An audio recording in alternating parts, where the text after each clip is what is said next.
覺得喺嶺南大學讀書最大嘅優勢係佢可以將傳統嘅博雅教育同埋國際接洽，咁俾我一個日後好大嘅發揮機會。作為一個品牌策略顧問，我可以接觸到好多唔同類型嘅客戶，而可以了解到佢哋好多唔同方面嘅問題，而幫佢哋可以塑造到佢哋理想一個品牌定位同埋品牌形象嘅話，我覺得俾到一個好大嘅滿足感。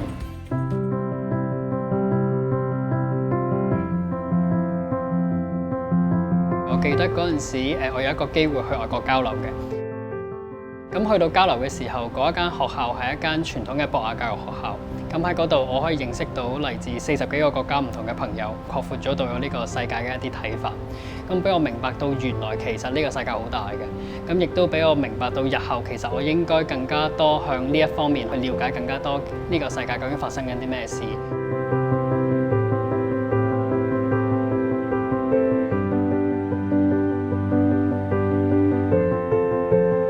我記得當年有一次機會同校長陳君耀校長食早餐嘅時候，然之後我同校長分享就係話，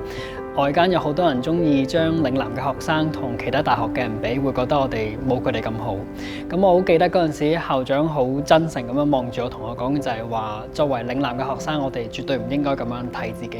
佢會覺得我哋每一個人其實都有自己嘅長處，甚至乎我哋可以比其他人做得更加好。咁所以佢嗰陣時好鼓勵我嘅就係，日後無論我想做咩嘅話，追求咩夢想嘅話，我都應該努力去做。咁佢呢一個咁樣嘅分享，直到而家呢一刻，我都深深咁記住。